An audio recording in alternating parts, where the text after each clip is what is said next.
So our gifts for you today. Hello and welcome. It's Karen Chaston. I know that you're all watching the video at the moment. I'm watching it as well. But I'm here.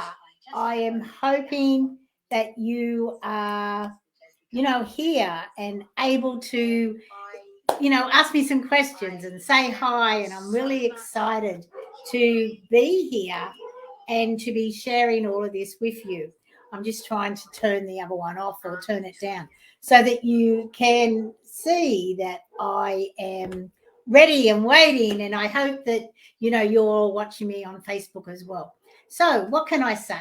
I am so grateful for the fact that I have been able to demystify loss. It has been a journey for me, and it has been interesting journey for me. Obviously, a lot of loss events in my life is what added me to, or put me on the path of finding that more loving way to be able to to find and help other people to move beyond loss. Because I can tell you right now, there is no hierarchy in loss. No, whatever loss event that has happened for you, it's really important for people to understand, it's there. Now, I have a message saying, hi, Karen, great presentation and thank you. And I really do appreciate that. But I'm like on live from StreamYard. And StreamYard will only show me a Facebook user unless you go to the site and actually type it in. So what I'm going to say is I'm going to let you know the name of the site. It is streamyard.com/Facebook. So if you can go there, let me get back to where I am. Okay, so if you can go and visit streamyard.com/Facebook and actually just connect your Facebook to here, your name will come up and I can be able to actually call you by name. Otherwise, it just says Facebook user. So I am very grateful. And the reason why I use StreamYard, for those of you who are not sure, why don't you just go live on Facebook, is for the reason that the comments come up really easily on my screen. And it's only for the ease of that. So I hope that all makes sense. Love that, Karen Chaston. I really could relate to a lot. Hi, Karen. Yep, my message has just come up letting you all know that, it would be great if you actually went there. So I can see that my presentation is finished now. So I'm hoping a few people will come over and ask me some questions, because obviously I'm here ready, and I'll be here for as long as you keep asking me questions, because as you can see, I'm so passionate about helping people to understand how to move beyond loss. As I said in the presentation, you just have to look at the world.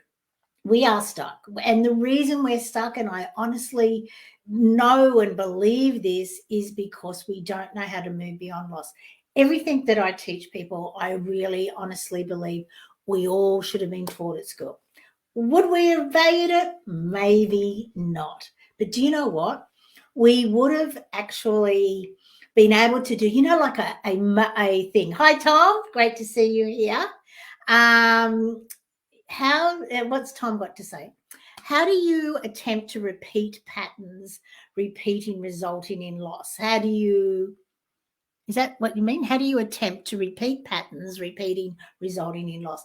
We do keep repeating patterns, don't we? And that's because we haven't done the deep dive into us. And it's really amazing that when you do the deep dive into you and you receive, stop repeating patterns. Thanks, Tom.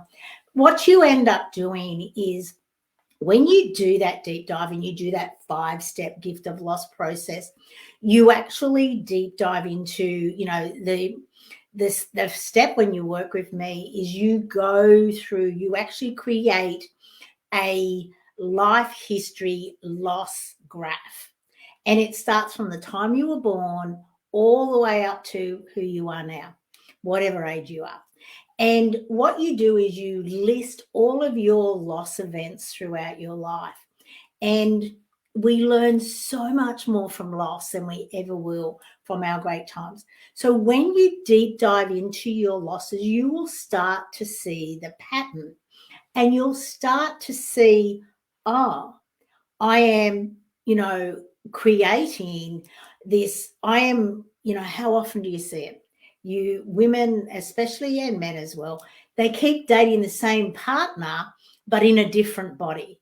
So they keep attracting the same person, and they're giving them a lesson, and they end up treating them exactly the same, even though they keep saying to themselves, I don't want a partner like that. That in itself actually is creating it, because our subconscious doesn't understand negative. So when we do that, it really does make it, oh, Tom, that's so funny. Ha ha ha, that's me. So you got to deep dive into why you are continually deep diving and dating this same person. But the idea is that when you learn that lesson, you will stop, because you'll go, oh my God, is that what it's about? And I've just recently created an emotions course. And as I said, your emotions are your best friend, and they're energy in motion, and they're guiding you, and they're showing you the best way for you to be able to learn that lesson.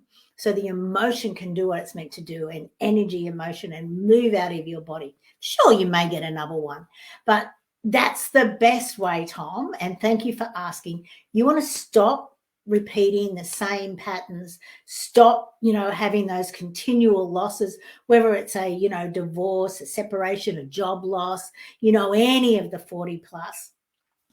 And the one that, as I said, that keeps coming up all the time really is the fact that we lose our identity. And I honestly believe that we come into this world perfect, and we hopefully will leave this world exactly the same way. But in between, we slowly lose a little bit of ourselves. We become this corporate person, or we become this partner, or we become this, whoever. But eventually we will come to a stage where we will look in the mirror, and hopefully it's sooner rather than later, and you'll say, who are you? What happened to you? And that's what happened when I left my corporate role. I looked in the mirror and I said, I don't like anything about you. Seriously, you're always angry. You're always this. You're overweight. You're doing this. All these sort of things that really did help me to go, right, this is my starting point. This is the line in the sand. And then over the next while, a few years to be quite honest, I slowly stopped doing all the things that were detracting from me. I started doing all the things that brought more love and joy and peace and happiness into my life. And I continued to do those things that did that. And I have to say, I am a completely different person to who I was before. You saw the pictures. You can see that. Right, Ed, great to see you there. And it was a Freudian slip that Tom sort of said, but isn't it nice that we can be open and honest here? So what is the least realised yet most common loss event that occurs in most people's lives? Wow, I just answered the question without even realising you were going to ask me that. It really is your loss of identity. And it's the best way to really see if you are being that person who you truly are at the core. Are you living and loving your life? Are you jumping out of bed and really excited about the day that you're about to have? Or are you dragging yourself out of bed and you're going to this job that you really do hate? That in itself will answer the question. You're not being true to you. You're not being true to the person who you came here to be. And we live in a world that's quite dense, and it's not easy at times, and it's easy to get yourself into that job and then into, well, I've got a family, I've got kids, I've got a house, I've got all those sort of things. But really, I think the last couple of years have really shown us that it's really important for us to be able to live and love our lives and jump out of bed excited about what's going to happen. Thank you. I love that. Most of us live and act, and many people do not know who they really are. You are so right, Tom. And you know what? I have found, because I'm into my third act, as they sort of say, of my life, And until you get into your third act, a lot of the times of your life, you're not really being who or your authentic self. But that's one great thing about aging, is the fact that you do start to become who you have come here to be. Not everyone, but the majority. You start to care less about what other people think about you. You can't start to be true to who you are. And that is, I can tell everyone, that's one of the advantages of aging. It's the wisdom that comes to you. It's just a little shame, isn't it, that we can't have the wisdom in our 20s or 30s. Believe me, I think most people would do things completely different to the way they were. I think they would put themselves first, which is something that most of us never, ever do. But we need to realize that when we do put ourselves first, it's not from an ego perspective. It's from like, they say on the plane, remember we all used to fly? Remember planes? Sort of thing. No, they are all coming back now. It really does come to, you got to put your own oxygen mask on first before you can assist others. And when you do that, you come from a space of overflow. And that is what resonates out into the world. And that's what makes the world so much easier, because you are less stressed. You are looking after you, you're looking after your family from a more authentic, holistic point of view. And that is what I highly recommend. Jaylene, great to see you. I'm one of the people who don't know who am I and what my purpose is in life. Yeah, you know what? And I can tell you right now, Jaylene, the only person that has the answers is you. And it is about doing that deep dive in and trusting your intuition and really connecting to all of you mentally, emotionally, physically, and of course, spiritually. And when I say spiritually, I'm not talking about any organized religion. I'm talking about connecting to the creator, connecting to God, whatever you want to call it, the universe, whatever it is. That's what I'm really talking about here. So I'm more than happy to help you and guide you on how to actually do that. But it is a journey that we all hopefully will take, because that's how we get to live and love our life. Tom, we have spoken with you. I'm not sure what that means, but thank you. Ed, as George Benson puts it, if I knew back then what I knew now. Yep, that's 2020 vision. It really is, isn't it? Hello, Robin. Great to see you here. And thank you all for connecting to StreamYard so I can see your names and call you by name. Let's put Robin's up here because it looks like we might as well do that. Yeah. Hi, Karen. Great talk. I suffered from PTSD. Emotionally and logically, I understood my loss, what transpired and trauma experience, aware of triggers. I reclaimed my life from being a non-functioning recluse. I'm nearing the end of years of trauma therapy, but I'm still stuck with night terrors and the final step of getting back into the workplace. Any tips on how to prepare for what's to come? I used to work full-time as an architect and feel, although I found myself, I am fearful of returning. Thank you, Robin, for sharing all of that.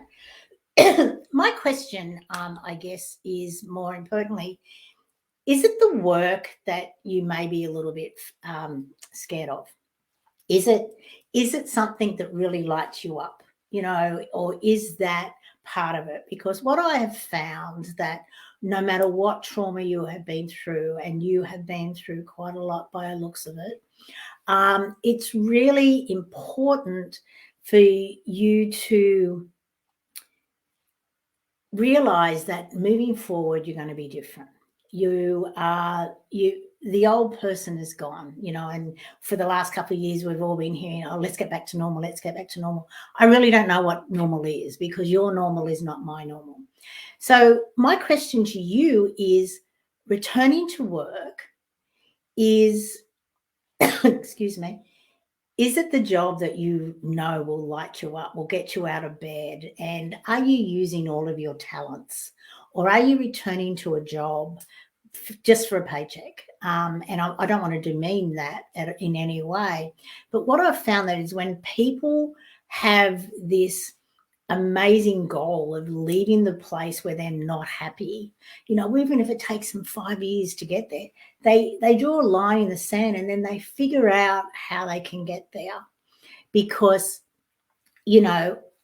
I'm sure being an architect would be very, very rewarding, especially when the project is finished and you can see it in front of you. Is that what is it the job? Is it the hours? It's about you deep diving in. And I did give a free session with me. So Robin, please, let's chat.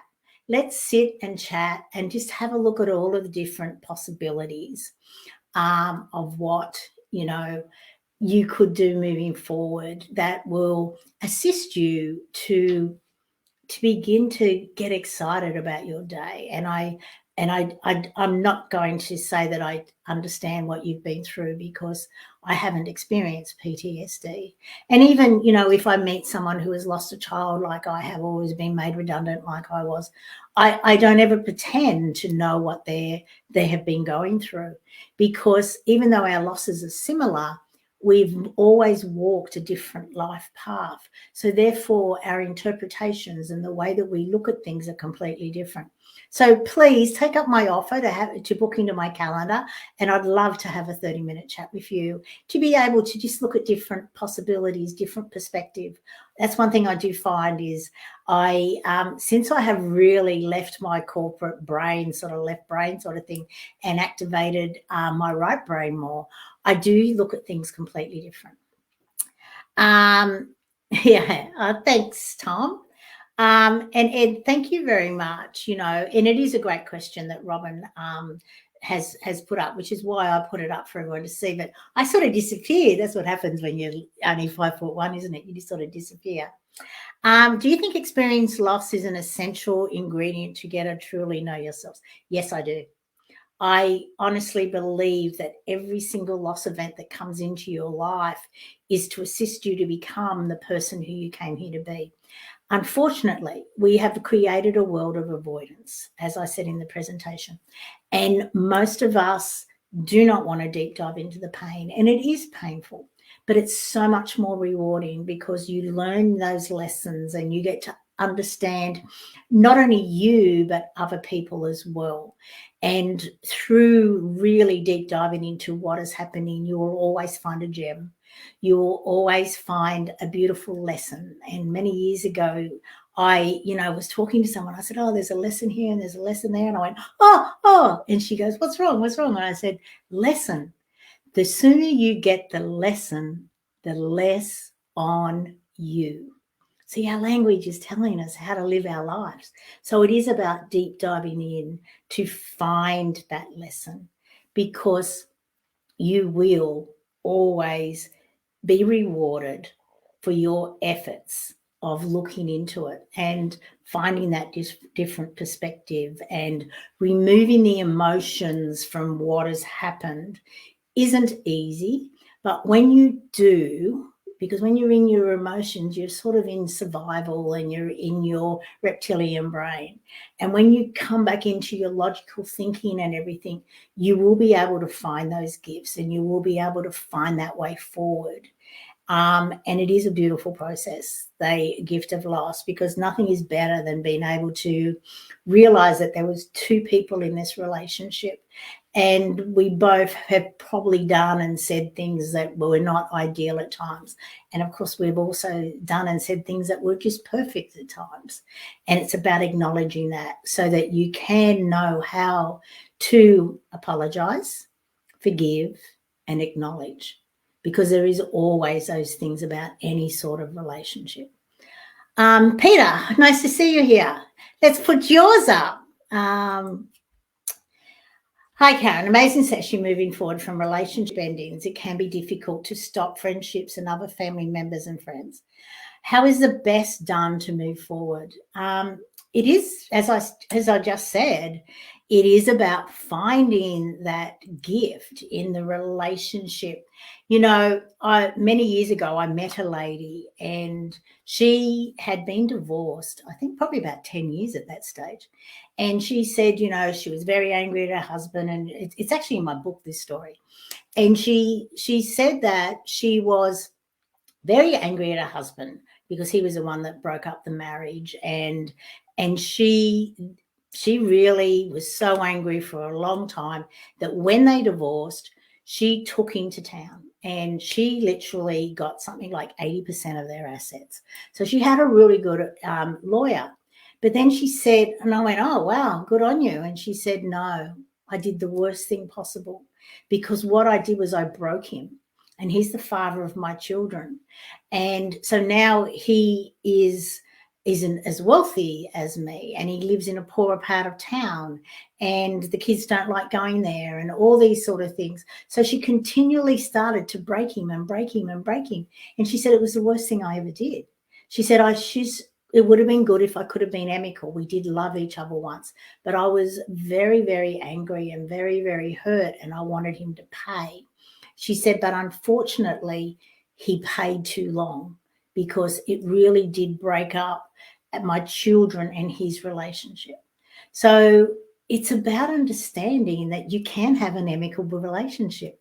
It's just your choice. You know, so many times people are, I'm going to break them. I'm going to make sure I never speak to them again. I've been to many, many weddings of children's of friends who were, they're, on their second marriage, and they're there with their ex from their first marriage, who they've probably been separated from for more like 30 years. They still can't talk to each other. They still can't say hello. They still can't, even look at each other. And you think, wow, and you loved each other once enough to get married and have children together? How sad is that? So when a relationship breaks up, you both have a choice. It can be amicable. You can get past it. But it is great to say, well, how can we do this?